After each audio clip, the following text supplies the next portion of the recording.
What is one stereotype about women in leadership that you would love to prove wrong? The world may have a misconception that the woman cannot balance the family and work.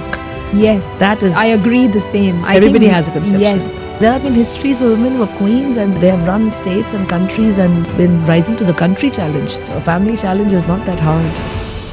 How do you keep it all together? What motivates you to show up every single day? I think every day is an unknown day for any of us, Meher. You just have to show up and do your best for your customers, for your colleagues, for your stakeholders. As a leader, we have to keep our cool and show up again the next day to be a role model to the team. Was there a time in your life that you felt that you want to give up? So today on this show, I have with me a powerhouse, Dr. Vandana Gandhi. She is a visionary, founder and CEO of British Orchard Nursery, the largest and most awarded nursery chain in Middle East with over 30 branches. A pioneer in early childhood education, she holds a doctorate in education from University of Birmingham. Dr. Gandhi is passionate about empowering women, promoting teacher training and advancing access to special and gifted education. Her contributions have earned her prestigious awards, and she's a recognized leader and researcher. She continues to shape the future of early years education globally. She is a mother of 2 children and an active YPO member of the Dubai Integrated Chapter. So thank you, Vandana, for coming on this show today. I'm super excited to start our conversation. Thank you, Meher. Likewise. So tell me, what got you into education? What motivated you to get into education and, be the wonderful woman you are today? Thank you for that, Meher. But I think it was a universal calling. Destiny happens, fate happens. I'm very happy that I'm in education. It's a beautiful service industry shaping children, and I'm so privileged and blessed to be in education. I started my career as a banker, and that is also service industry, looking after people's wealth. I believe children are the bigger wealth and the more important wealth assets of our communities. So whilst I was in the banking sector and I realized, coming from a business background, family of entrepreneurs, and I happened to look at some, opportunities in UAE, and I have a friend who, had some thoughts about education, and I thought that, okay, let me get into this field. Whilst I was in the banking sector, I said, okay, let me make a business plan, look at the UK EYFS guidelines for UAE at the time. It's 18 years ago now. And Dubai was booming and everything is coming up. Everything was coming up at the time.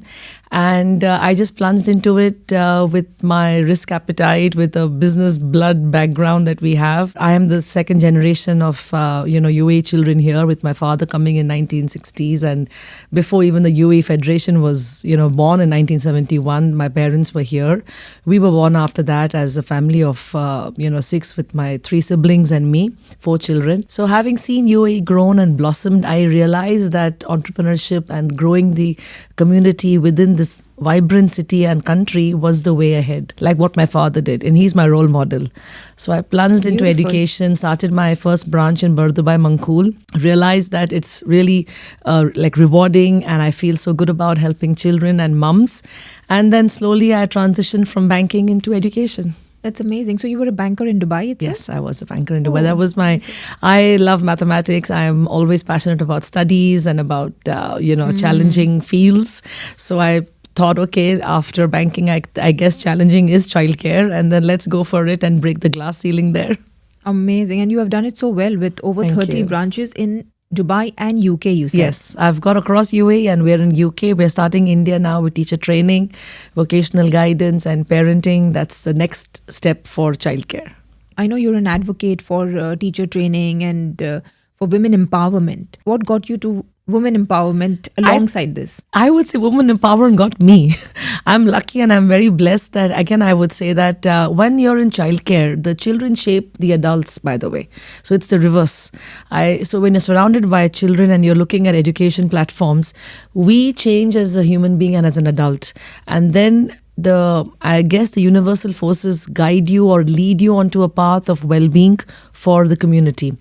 And women empowerment is part of that. So I'm very happy that whilst working with young children, we realize that teaching and helping women become better teachers and practitioners is the right way ahead for a country, for a city, for a company. So in the UK, whilst my children went for their education, I realized that let me look into vocational skill enhancement for the women. And we tied up with the UK government, NCFE at the time, and very famous courses over there that offer diplomas to women in many fields. And they are the 4 front runners in vocational skill development as a developed economy. And I was happy to bring it to Dubai. And since 10 years, we've been developing women across sectors in GCC and helping them gain qualifications for childcare, first aid, even for nannies. We support in nanny training. We support parenting workshops and seminars. And I think more than 8 to 10,000 women have graduated or have studied with British Orchard Nursery and centers to be teachers in any country or city that they can be. So this gives them a work empowerment place in society, especially post-COVID, when many women wanted to change their careers, or sometimes as a woman becomes a mother, they want to take a back seat and then yet work part-time. Yes. And then teaching really helps. I agree. So under British Orchard Nursery, you have the full education system for early childhood, and you have a training program for. Oh wow, that's wonderful. So I thought there were 2 different aspects, but it's under one umbrella because it helps. It's actually synergies across. So the women who come to us for training and how to become able early as teachers also gain employment with us or anywhere else they wish to go. I've had women go to Canada, Singapore and thank us and say, hey, we got a residency thanks to the qualifications that we've earned, because the residencies are important for them to showcase will they be an earning member of society in Canada or Singapore for that matter. So they get their transitions easily sorted, and the women are strong and independently financially earning their bread and butter and supporting the family. So that motivated me to go for it further, and now we're opening up in India. There's another huge sector in Asia where people want to possibly travel abroad. Young women, adults want to travel, see the world, look at opportunities. And I think teaching gives you an entry in any country, and then you can always grow the career in whatever you want to do. That's true. And it, of course, gives you confidence also. Absolutely. Because, you're learning something. You're learning to deal with people and little people. Yes. Like they say. We learn from them, you know, Meher. So I think with children, as you know, being a mother yourself. Yes. So children teach us all the time. All the time. That's so true. And that's so well said. And, I feel the ability to understand and accept that we learn from children is huge. So how do you keep yourself so open-minded, I want to say? I think along the way, again, we keep learning. So I did my doctoral program from University of Birmingham just maybe like a decade ago whilst on the job and working, because I realized leadership, education, learning new philosophies is the key to personal and professional success. So then that open-mindedness, the, can-do attitude, the new philosophies in the West, the programs for children and childcare, how to get them to child-led learning, how to have a curiosity mindset for children made me curious and open-minded. And That's I'm beautiful. really amazed at, how every day of our lives we keep learning. You yourself are a YPO member, Meher, and we keep going to learning programs where our philosophy, hunger for learning and improving ourselves professionally, personally, via forum, via events.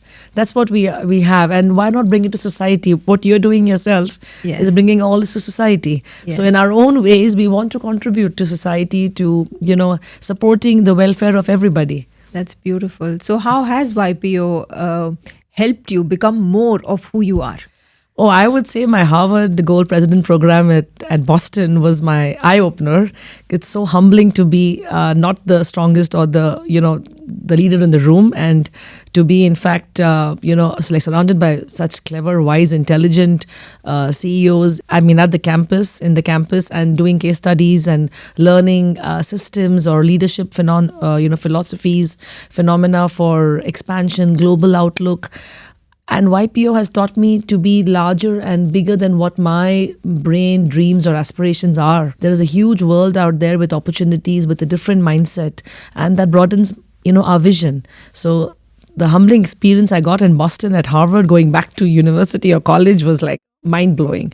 So Wow. that is one memory that comes to me. Of course, the other fun events or the events that we have across cities to explore culture, for example in Japan or Bhutan, and you see nationalities and like a melting pot of openness and where people value traditions or maybe not, or maybe, and there's so much independence and freedom of thought in every country, and the belonging of those citizens for their own country. For example, Bhutan, happiest place in the world. As a YPO group, we met the the ruling family, and we interacted with the king, and we understood the philosophy of Bhutan. We understood the philosophy of Japan with YPO. So I'm very privileged and thankful that it opens my mind. That's beautiful. So YPO actually makes us think beyond what is, I think, available to us and what is possible for us. Yes, absolutely. And that's so well said. The resources, the only in YPO experiences, I think learning, evolving, exploring are the themes that we've, seen in the last decade with YPO. And more so, I think post-COVID, it's been a very supportive network, and COVID has been a life changer for most people, industries or families. And I think with YPO, it's so nice to have a connected, place where we are vulnerable, open, authentic, learning. We are actually back to childhood, I would say. We're just so open. Yeah, that's so true. It's like going to school again. Yes. And it's learning again and seeing what others can teach you. Yes. And of course, YPO is a beautiful experience. I think it was the catalyst to shaping my journey, my career as a coach, my career or my leadership in my family business too. So, but very well said. I like it how you summarized everything in YPO. So you are a mother of 2 children as well. Yes. How do you balance all the various roles that you play? I think women naturally balance whatever is being dished out, let's say from our grandmother's time to our mothers to us. So children are part of our lives, and families have been there from eons of time, and it's all the mindset. So if we know that we can handle what we can in our plate, and learn to say no to some things and learn to prioritize, I think every woman is a very a strong personality to balance family, motherhood, work, career, and grow. And we're seeing that today. Women are rising in every field. This country, especially UAE, supports a lot of women in the workplace. We run nurseries in so many governments sectors in UAE, right from RTA, Dewa, Mubadala, Abu Dhabi, and we see the women being empowered to come back to work after having babies, and the government supports and sponsors the children at the workplace nurseries. So this is an example of how women are supported through community, through work placements, through their line managers, through maybe families at home, because at this time the woman is a powerhouse, and rightly so, she's earned a place in society at this point of knowledge economy, where it's not the industrial revolution where the woman has to be at home. It's a knowledge economy. It's an equal place for all. So more so, we are seeing a lot of women going back to work, and hence the need for nurseries full time. We run from morning 7 till evening maybe 6:30. Wow. And we are the second home for the parents and the children. There's a joke that some parents say, can we have you for the weekend as well?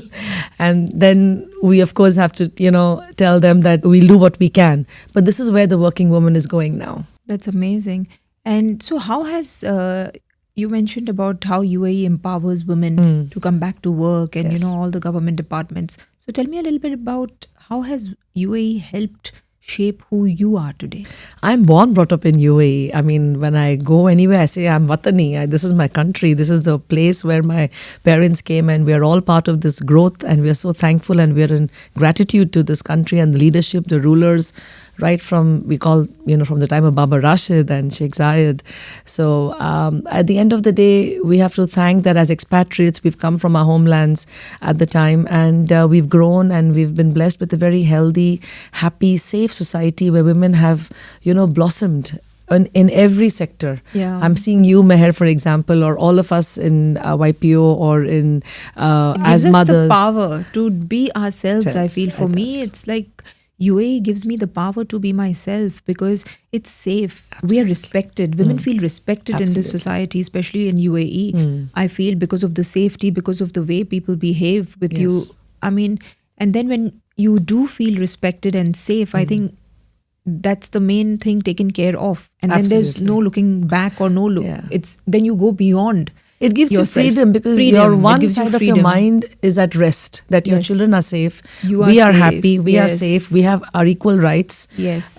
We have the privilege to, be in line with men and shoulder to shoulder. We climb up, and there's Yes. no disparity in any law or any even the perception. Men are so respectful here to women Yes, in I general agree. in I've UAE, experienced that. and so that gives us wings to fly and do what we like. Yeah, very well said. It gives us the wings to fly. Yes. So initially, when I graduated from London and I came to Dubai, I felt, oh my God, the fashion industry is not developed in Dubai.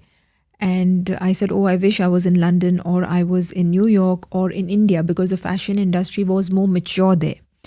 But looking back today, I would not change anything about my life, because UAE is the best place to live Absolutely, today. I agree with you. And it just gives you everything you want to grow and to really build your dream and to actually go beyond what you have Yes. ever dreamt of possible. Yes, absolutely. And now with the central location as per the geography of UAE, Yes. we can go back to India, we can go to the UK. It's like how many flights a day? We've seen the growth of the airline industry. We just feel so connected while having a base in Dubai. Very true. UAE is amazing to have a base for anybody. That's so true. So how do you keep it all together? What motivates you every day? How do you stay connected to yourself to be the person you are and, to show up every single day? So I think my Indian roots, my background of family values, respect, let's say for my parents, my mom is there today, who I look up to, and I support the values and the culture that she's brought us up with, is put your foot forward and keep walking and chin up and show up. There will be pitfalls, as our parents have seen in the past generations. They've seen worse days, I would say, from World War II to the separation in India, where the diaspora had to come to UAE right from Sindh or from India. And then we've seen all those, challenges which we've heard. And so we've realized that life is a bunch of challenges and opportunities. COVID was one of them, and the joke was just before COVID, we were saying we haven't seen anything major in our lifetimes. Our parents have seen, our grandparents have seen, and then comes COVID. So the internal mental makeup, which I think our community and our parents have given us, or at least me, has been my shaping factor for just showing up and having the willpower to move on. Besides that is the culture of prayers and the faith in God and the values that, again, I say my parents have given me. I'm very thankful for that. So I have to offer my gratitude and prayers in the morning, and I am an avid yoga practitioner, and that is something people may not know, but I'm very fond of yoga, meditation and reading. So I need to do that as first thing in the morning, and that takes. So you have a self-discipline I have routine. a self-discipline routine, and I really enjoy that. And even whilst coming here today, I have ensured I've done my routine and discipline. Yes, So that takes me through the day, and I just feel good about washing off any thoughts in my mind for the previous day or the week. We all have those moments of, like challenging behavior of people around us, possibly of staff, of anything that comes with customers or employees. And then mindfulness helps me go within and really get my strength. So you do believe in the power of self-connection. 100%. I think that's a gift humanity has given the human beings. I know animals also have it.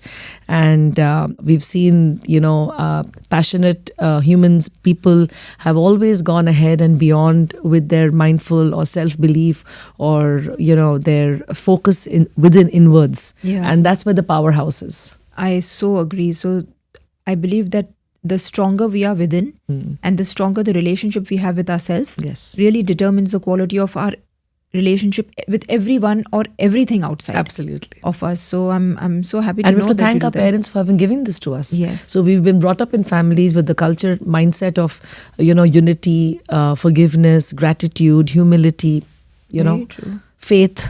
Yes. Such values we've been brought up with. So we have to thank the people who've showed us this way.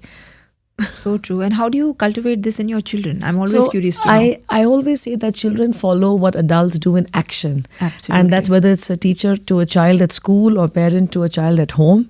There'll always be resistance and openness on new ways, which is really great to embrace today's philosophy of newer mindfulness ways. However, when children see an adult in their life doing something and they see some kind of success or they see some kind of fruition of that person being happy or the person talking about it, at some point it goes in the subconscious, and at some point that seed sprouts. It may not be that the parent is happy enough that the seed is sprouted right away, but I do believe all the children, when they see adults working with them, teachers, parents, grandparents, those values are ingrained for life. And I'm so happy to say that my children or the children around us, even at British Orchard, we practice mindfulness. My daughter came from King's College and she brought in the EQ mindfulness curriculum from King's College, London, and she imparted it to all the children at British Orchard Nursery. So now we have calm corners, feelings identification, understanding of the authentic self for a young child as young as 3, 4, 5 and 6. And they are able to voice out feelings and emotions, what we do in Forum. Wow. So that's what she brought in. She's part of the British Orchard Nursery now? She's part of the EQ curriculum. So is my son. Beautiful. He came in from Warwick. So they've studied and finished. Yes, wow. I'm a young mom and very happy that they've finished off post-COVID and they've come in and they've found their passion in what they like. And they're still so connected with education that they want to bring in the best practices, what they've studied, into the system.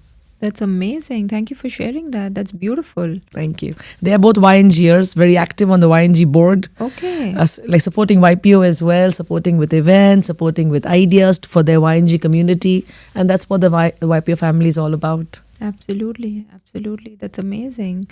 Thank you. Congratulations to them. Thank you. What is the biggest challenges you faced in your career and life, and how do you overcome them? I think every day is an unknown day for any of us, Meher. So whilst I was in the bank, I knew that the banking world is a world dependent on finance and markets and countries and news. Anything can come up and down. But you just have to show up and do your best for your customers, for your colleagues, for your stakeholders. And the challenge is in talking to yourself and giving yourself that narrative that let's put my best foot forward. Let me do it within the parameters of what I've learned. And the results is something which is not in our control entirely. So the moment, we have that attitude of doing your best action, I do believe that's the best foot forward. And when I tell myself the results is not entirely in my control ever for any of us, that gives me peace and it gives me more impetus to bounce back faster.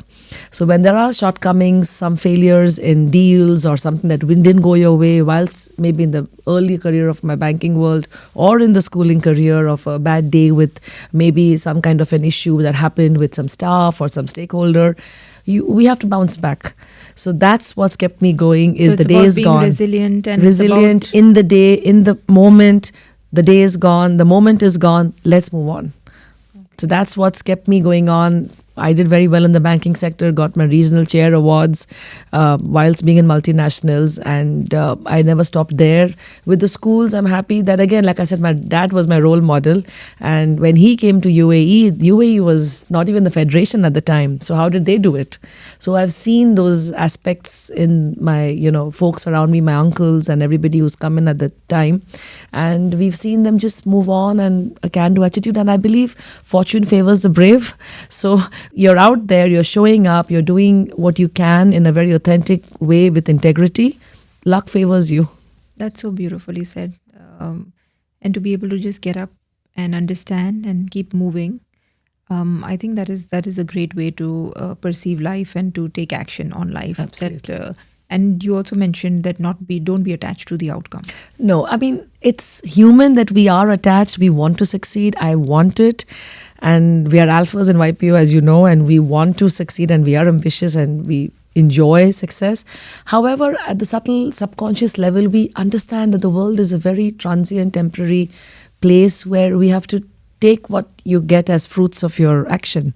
And hence, when I tell that story to myself in my mindful practices of yoga or when I pray and I realize this too shall pass away, okay, this is the best outcome for me and I accept it. Yeah, and So when I read the Bhagavad Gita, it had a huge impact on me because it impacted my life and my career and my leadership, because it said that, we must do the best in our best intention, Yes. like you rightly said.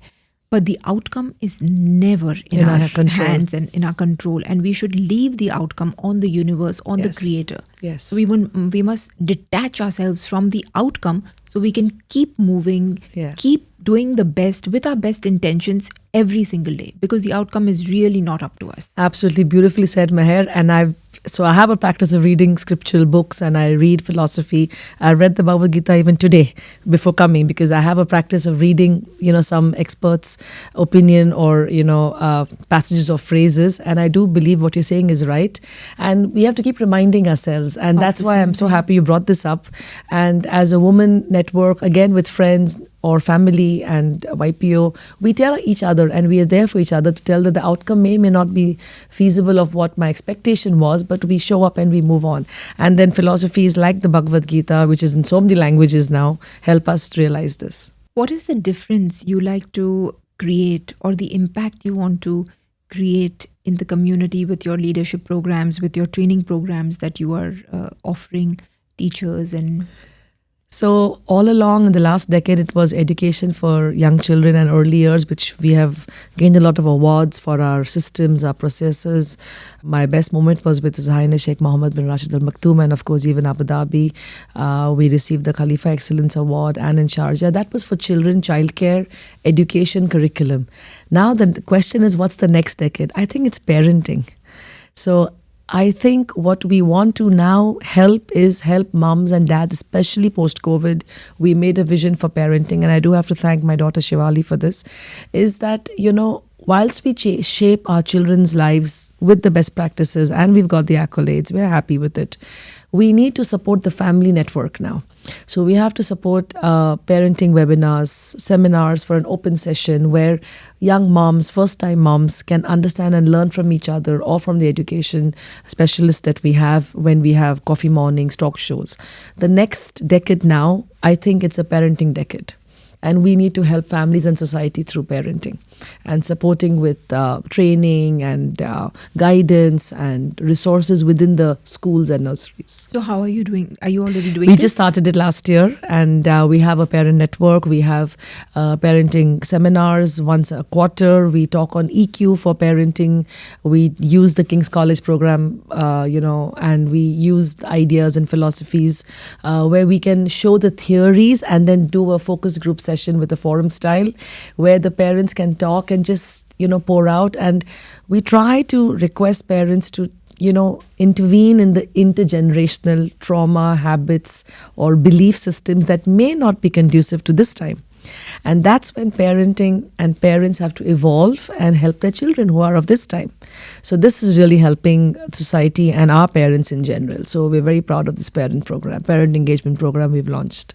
So do you think this is the way for future generations of education? So. I think so. All of us need we love forum for a reason in YPO, because we want to express ourselves. We want to understand from our peers. We want to understand our feelings and, grow in our growth path, let's call it, learning, evolution. So even parents, they feel lonely, especially in countries where it's a nuclear family and joint families are not there. Both the parents are working. The child needs the support. So we need to educate and support parents to help them raise the child holistically along with the school. So this is their aim now. We do a lot of training sessions and we are focusing on this for this decade. The children, of course, is our pivotal goal. It's the center point. It's our North Star. And around the child comes the parent, comes the nanny, comes the helpers. We do first aid training. We help the nannies and the helpers recognize, educational needs, emotional needs of the children, because they're with the nannies for 5 to 7 hours maybe. And we need to help the child with all the adults in their life. Amazing. And what do you think is the future of preschool in terms of AI and the world, how the world is evolving? So preschool will always be a hands-on, roll up your sleeves with the teachers and, looking after the children, caring for them and supporting their health, physical development, emotional needs. It'll always be hands-on. However, science, technology, AI can help the practitioners, the teachers, to save their time, to have better ready lesson plans, to be in line with the STEM philosophy for what the new children of today will go into when they go to big school. So educating them on robotics, on engaging them with tablets only for education purposes. We do not have any screen time in school. TV, screen time, mobile time, iPads, etc. are, I would say not the right way for children at a very young age, because that's distracting them from their real world knowledge which they should gain. So in our schools, they do not touch a gadget in the whole 12 hours of the school with us. Nice. And that makes them physically play, learn from each other, read, have dramatics, or hobbies that they can, which we learned and grew up with. Yeah. So I think STEM and science is great, not to a disadvantage for young children. It should be to an advantage. That's beautiful. So is there one lesson you have learned through your challenges or through your failures that you'd like to share with the audience? I just have one word: never give up.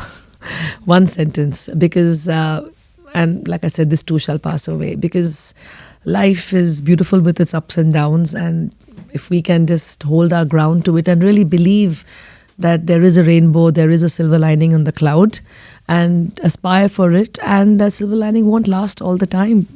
Life is full of clouds and the silver linings. Was there a time in your life that Always. you felt that you want to give up? Like there are times. There's always times when you are, let's say, you get angry, you get emotional, you get remorseful, you get upset because of things that go your way. Or sometimes it's the writing on the wall, but the stakeholders or the customers or the employees cannot see it, and mistakes happen. It's irritating, it's frustrating, it's natural. Having said that, as a leader, we have to keep our cool and show up again the next day to be a role model to the teams. Especially, I'm running schools with women. We have 36 plus branches with thousands of women, mothers and teachers working with us non-stop, day in and day out. So as leaders, we have to be the role models. So even if I have a hurt heart or an upsetting moment for a childish behavior of somebody, even at work or in family, I still have to smile and show up. And that's what is the showbiz that goes on. And we need to acknowledge that. And I'm happy to say that it's very vulnerable and emotional at times, but it's okay to tell yourself and work around your vulnerability. But to my team, I have to be that role model. So I have to, come out with a firmer and stronger face, so that the childcare and the children that we're looking after should not suffer with the emotional outbreak of teachers. At the end, our children is what we're working for. So we need to have so much strength to look after children. So true. That's well said. And what is the legacy you're living, and what is the legacy you want to leave? Breaking barriers would be a legacy for any woman in today's time, for that matter, even men, where it's a very evolving and a very different world. Coming back from Harvard, I'm going again to Boston now in January. Every time I go, the case studies are different. The world is changing. It's really fast and quick-paced compared to a decade ago.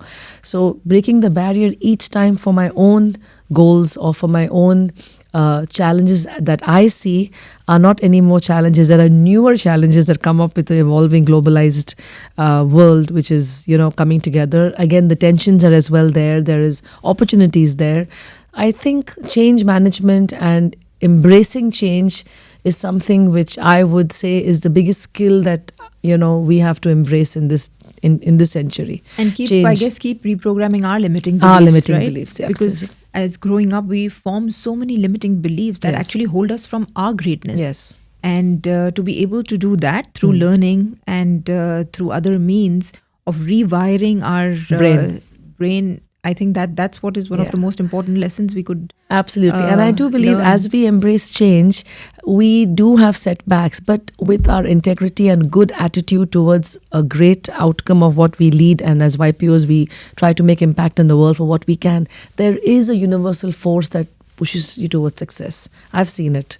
I totally agree. 100%. I've seen that universal force. I've seen that when your end product is great and it's for the humanity, or it's for a universal good, or it's for your family's good, or it's for, in general, as we call it, righteousness or dharma. In the Gita we've learnt, there is a universal backing. I've always supports you. Always supports us. So the world always has your back. So there's always a silver lining. The world has your back. And I think it's optimistic. Maybe I am actually an optimist person, and I choose to see life like that.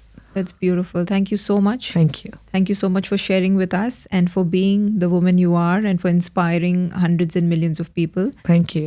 Thank you for being on the podcast. Thank you, Meher. Likewise, it's always wonderful talking to you and in your quest for leadership and supporting society. I'm hoping that we'll have many more leaders talk about their lives and inspire men, women, and families at large. Thank you so much. Appreciate it. If you were to have dinner with an inspiring woman from history, who would it be? I would, if it was a long back era, it would have been my women freedom fighters of India, Sarojini Naidu and Kasturba Gandhi. However, in today's time, I look up to the late Queen Elizabeth, and to be a monarch and have a legacy where the whole world was there to see her off, I would give anything to have a dinner and understand the mindset, more so after watching Crown on Netflix. Yeah, absolutely. I mean, I've seen the woman and I've seen her life story now from a different lens. Some may not be exact, but I would have really enjoyed the dinner moment with her. Yeah, absolutely. That was a life well lived. Absolutely. What is one stereotype about women in leadership that you would love to prove wrong? I would say in general, the world, men and women, may have a misconception that the woman cannot balance the family and work. Yes, that is. I agree. The same. Everybody has a conception. Yes. So I would love to break that stereotype by being who I am, and I think you're doing the same. Absolutely. We can definitely manage beautiful, conscious children, manage a home, manage a family, and manage a business. Absolutely. There have been histories where women were queens and they have run states and countries and, been rising to the country challenge. So a family challenge is not that hard. Absolutely. We can balance work and family. I think you just need the support of people around you in terms of not even physical support, but it's just that mindset support. Absolutely. That yes, they can do it, and everybody is here to support each other. So I think it's a community that we build and can support more women to do much more in life. Absolutely. We are Shaktis and we are powerhouses. Yes. And I think the woman creates the family and the men and the environment. So every woman can follow her dreams, and I think the woman limits her own self with her own mind patterns. Just get out there and do what you have to do. Amazing. What's your go-to power outfit for a huge presentation or a huge meeting? Work-wise, I like my jackets and scarf that you can see me. Amazing. And otherwise, for dinners and evening, I like the feminine side of, dresses, gowns, depends on the event. But it's always nice to be feminine in the, in a social setting. And in a work setting, I like my blazers and trousers. Yeah, I combine both too. I mean, I think sometimes it really, the blazer actually gives you power. Yes, it does. I do that for my talks in my leadership programs as a coach. Yes, I usually wear a jacket because it gives me a little bit more power. I agree. So if leadership was a movie, what would you name it? Breaking Barriers. Beautiful. Yes, absolutely. That sounds good. What's a hidden talent or hobby of yours that people don't know about? I just said it on this podcast, yoga and meditation. I don't think it's a talent. I'm still learning it. I'm still growing into it. It's never the end, but I really enjoy yoga, which is the proper breathing practices, pranayam, Surya Namaskars, which is sun salutations, moving all your body parts and energy circuits in a systematic, movement, aligning my mind body to it. So I love that, and that's my starting of the day mantra, which I really follow. Amazing. Thank you so much for sharing this. Beautiful. Thank you, Meher. Likewise, I've really enjoyed talking and listening to you. Sometimes when we talk on a podcast and you go back in memory lane and then you just smile and say, we've come back this way and we've come so far. So thank you for having me on the show. Thank you. Thank you for watching this episode of the Come Alive podcast. If you've enjoyed the show, please like, share, subscribe, and hit the notification bell on whichever platform you're hearing it. Would love to hear your thoughts and comments. And until next time, see you soon.